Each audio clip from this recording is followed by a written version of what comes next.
بسم الله الرحمن الرحيم. الحمد لله رب العالمين، وأفضل الصلاة وأتم التسليم على المبعوث رحمة للعالمين نبينا ومولانا محمد وعلى آله وصحبه أجمعين، وبعد.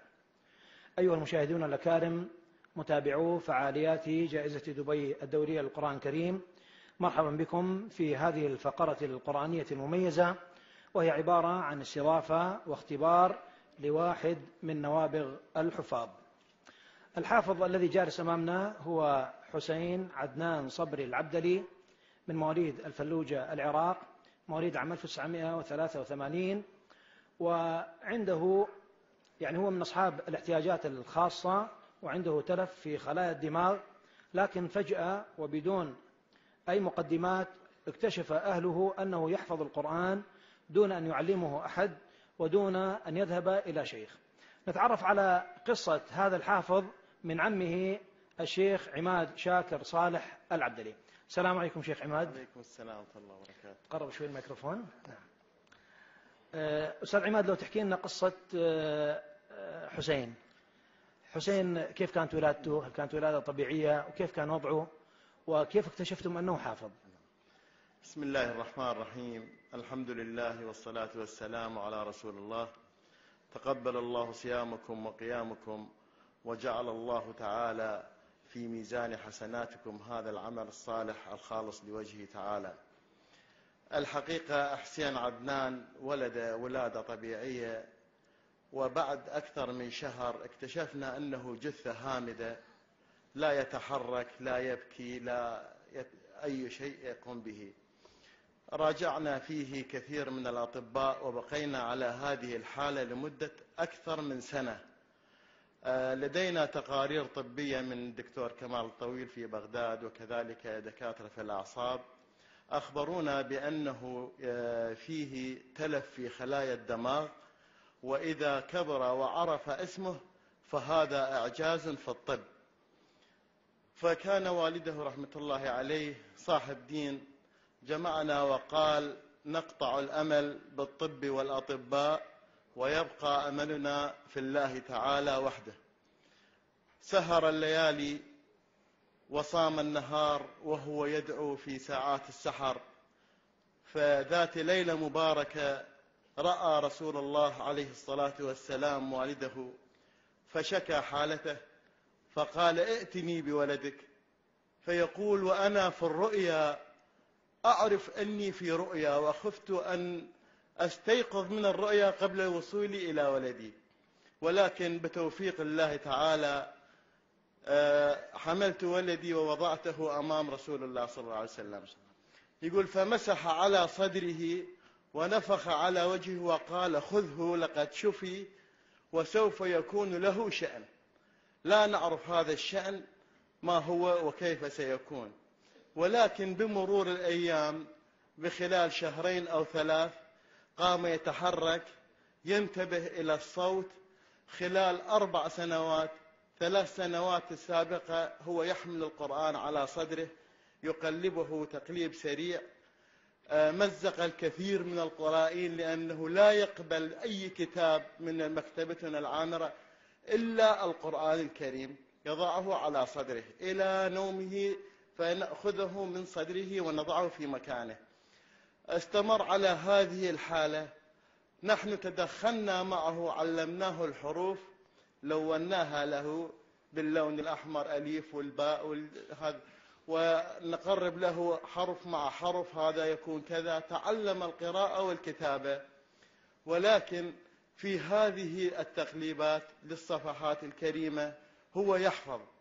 إلى ذات يوم من الأيام في محاضرة استشهد أحد خطباء المساجد بآية، فقال في سورة آل عمران، فرد حسين قال: لا، إنها في سورة البقرة. فسأله والده: من أدراك بهذا؟ قال: أنا حافظ القرآن. اكتشفنا أنه تعلم القراءة والكتابة. القرآن حفظه كاملا في عمر 5 سنوات ونصف بالتحديد اكتشفنا، بس حفظ إعجازي وخارق عن العادة وخارق عن العقل. جزاك الله خير على هذه المقدمة. الآن أرجو من الأخ المخرج أن يسلط الكاميرا على صفحة المصحف اللي أمامي. راح أسأله بعض الأسئلة من هذا المصحف الذي أمامي. حسين السلام عليكم. عليكم السلام ورحمة الله. حسين، قوله تعالى ولقد نعلم أنهم يقولون إنما يعلمه بشر، هذه الآية رقم كم؟ 103. 103 من أي سورة؟ من سورة النحل. من سورة النحل. ولقد نعلم أن إذن. طيب انتقل إلى الصفحة المقابلة. شو تجي في السطر الأول من الصفحة المقابلة؟ أي آية تقابلها؟ 111 سورة النحل، اللي هي يوم تأتي كل نفس تجادل عن نفسها. الصفحة اللي بعدها؟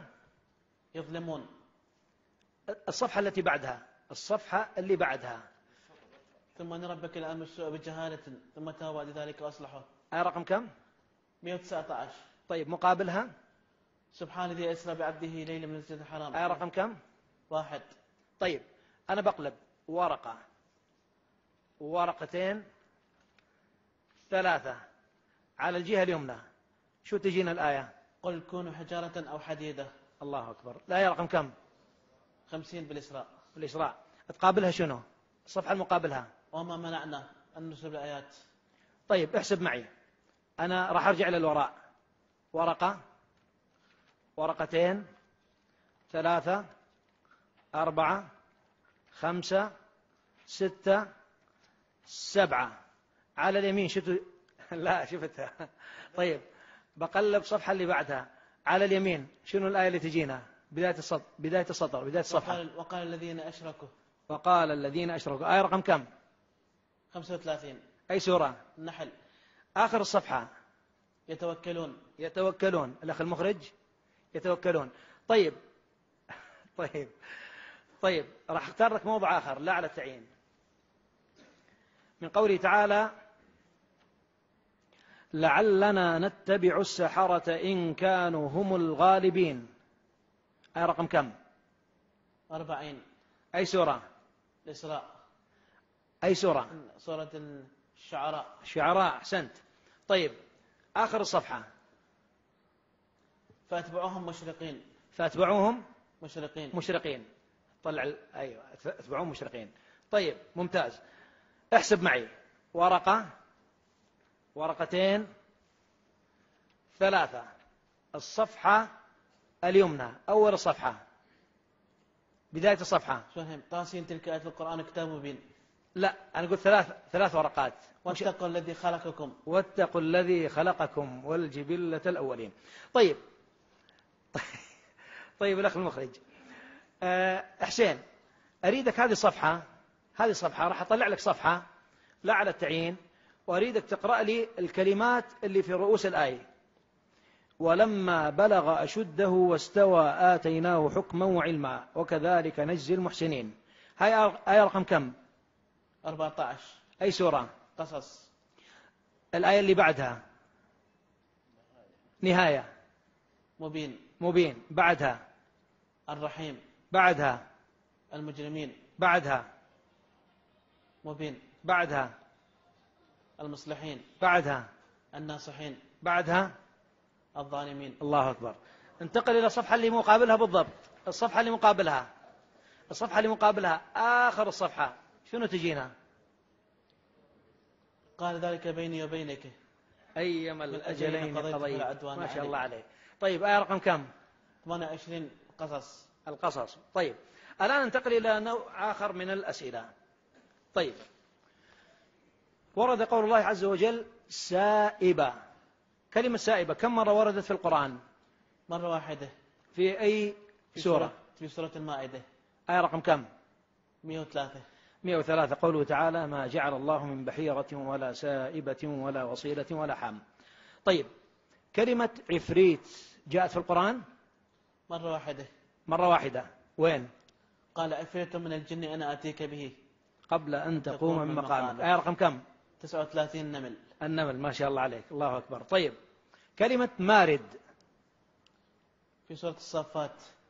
وين جاءت كلمة مارد؟ وحفظا من كل شيطان مارد. آية رقم كم؟ آية 7. ما شاء الله عليك، ولا يتردد. ما شاء الله. طيب ووصينا الإنسان، كم مرة جاءت في القرآن ووصينا الإنسان؟ 3 ذكرت. 3 مرات. الأولى وصينا الإنسان بوالديه حسنا. أحسنت. وين هذه؟ عنكبوت. عنكبوت. آية رقم كم؟ آية 8. طبعا أنا ما حافظ، أنا مسجلها عندي. نعم. طيب الموضوع الثاني وصى الإنسان بوالديه حملته أمه وهنا على وهن، اللي هي أي سورة؟ سورة لقمان. آية رقم كم؟ آية 14. ممتاز. طيب الموضوع الثالث. وصى الإنسان بوالديه إحسانا. نعم. أي سورة؟ سورة الأحقاف. يا سلام. آية رقم كم؟ آية 15. الله أكبر. طيب